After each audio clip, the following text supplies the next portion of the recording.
అటవీ ప్రాంతం గుండా ప్రశాంతంగా, కొన్నిసార్లు ఉగ్రంగా ప్రవహించే శబరి నది. ఆ నది మధ్యలో ఒక వింత గ్రామం ఉంది.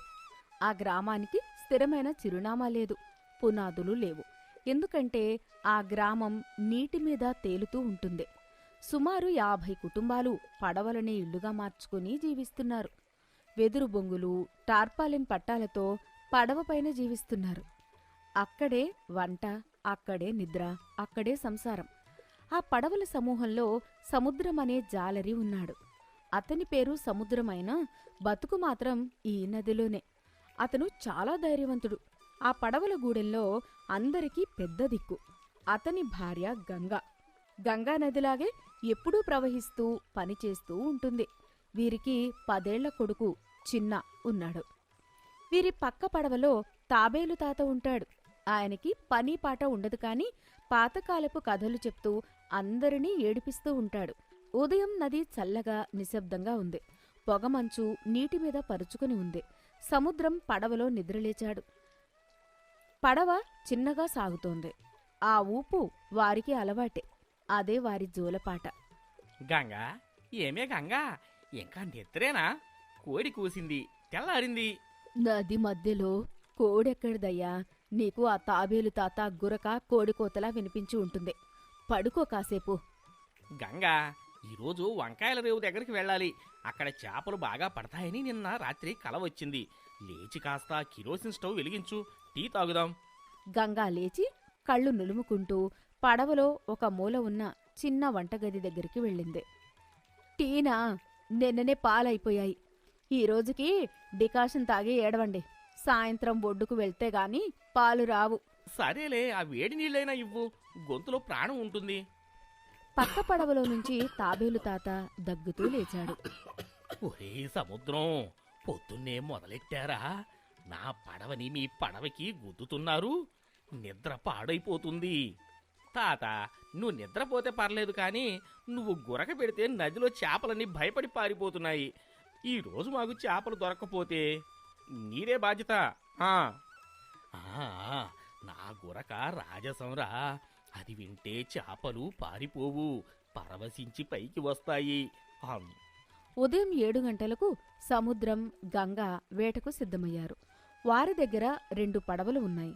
ఒక పడవలో ఇల్లు ఉంటుంది, రెండో పడవ వేట కోసం. సముద్రం పడవలోకి మారాడు. గంగ కూడా నడుముకి చీర బిగించి కట్టుకుని తెడ్డు పట్టుకుని ఎక్కింది. గంగా, ఈరోజు మనం కనీసం 10 కిలోమీటర్లు వెళ్ళాలి. అవతలి గట్టు వైపు వెళ్దాం. నువ్వు తెడ్డు సరిగ్గా వెయ్యి.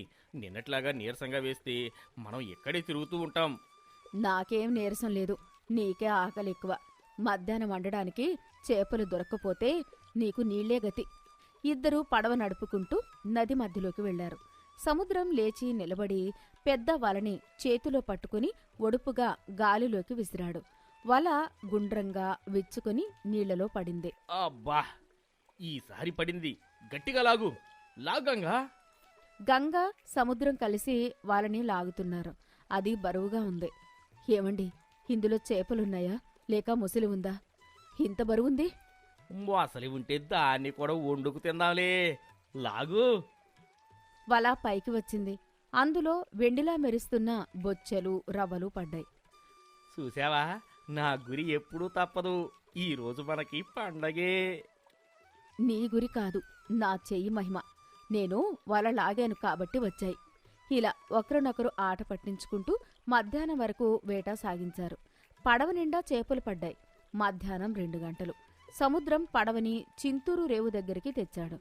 అక్కడ కొంతమంది గ్రామస్తులు, వ్యాపారులు చేపల కోసం ఎదురు చూస్తున్నారు. సముద్రం చేపల బుట్టని తలమీద పెట్టుకుని దిగాడు. గంగా పడవలోనే ఉంది. వలలు శుభ్రం చేస్తోంది. ఒడ్డున షావుకారు రంగయ్య ఉన్నాడు. యారా సముద్రం, ఈరోజు ఆలస్యమైంది. సరుకు ఫ్రెష్గా ఉందా? రంగయ్య బాబు, చూడండి, ఇప్పుడే నీళ్లలోంచి తీశాను. ఇంకా ప్రాణంతో కొట్టుకుంటున్నాయి. ఈరోజు మంచి రేటు ఇవ్వాలి. రేటు సంగతి తర్వాత, ముందు తూకం వెయ్యి. తూకం వేశాక ఇవిగో 50 రూపాయలు. ఏంటి బాబు, 50 రూపాయలా?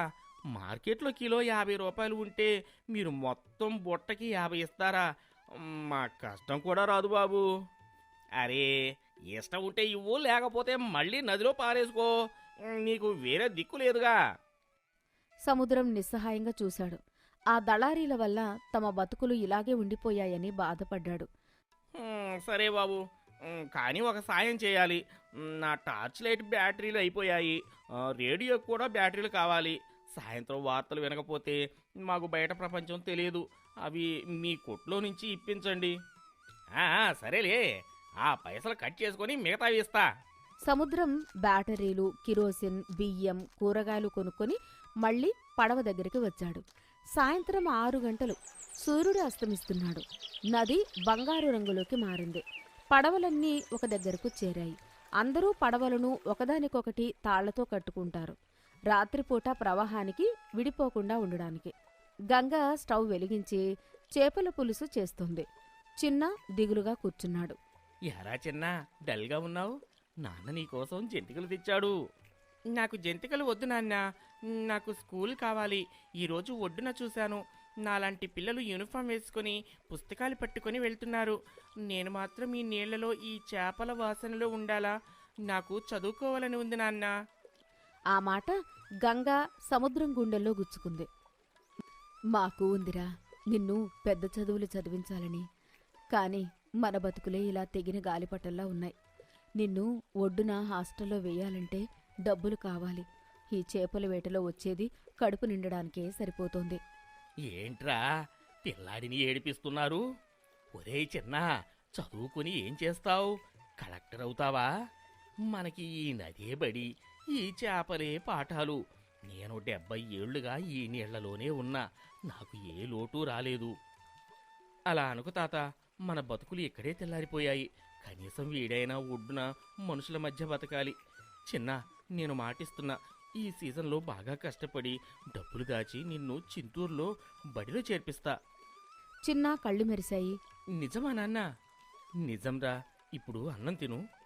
అందరూ పడవ మీద కూర్చుని నక్షత్రాల కింద అలల శబ్దం వింటూ భోజనం చేశారు. ఆ రాత్రి ప్రశాంతంగా గడిచింది. అర్ధరాత్రి 2 గంటలు. హఠాత్తుగా వాతావరణం మారింది. ఎగువన ఎక్కడో భారీ వర్షాలు పడ్డంతో శబరి నదికి వరద వచ్చింది. నీటి ప్రవాహం వేగం పెరిగింది. పడవలు అన్నీ ఒకదానికొకటి ఢీకుంటున్నాయి. ఢమాల్ ఢమాల్ అనే శబ్దాలు. జనమంతా ఉలిక్కిపడి లేచారు. బయట చినుకులు, వర్షం కూడా మొదలైంది. గాలి ఓరుమని వీస్తోంది. నీటి మట్టం ప్రమాదకరంగా పెరుగుతోంది. సరిగ్గా అప్పుడే పక్క పడవలో ఉన్న సుబ్బడు గట్టిగా అరిచాడు. కాపాడండి, మా నాన్నకి గుండె నొప్పి వచ్చింది. మా నాన్న ఊపిరి పీల్చుకోలేకపోతున్నాడు. అమ్మో, తాతకి హార్ట్అటాక్ లా ఉంది. వెంటనే ఆసుపత్రికి తీసుకెళ్ళాలి.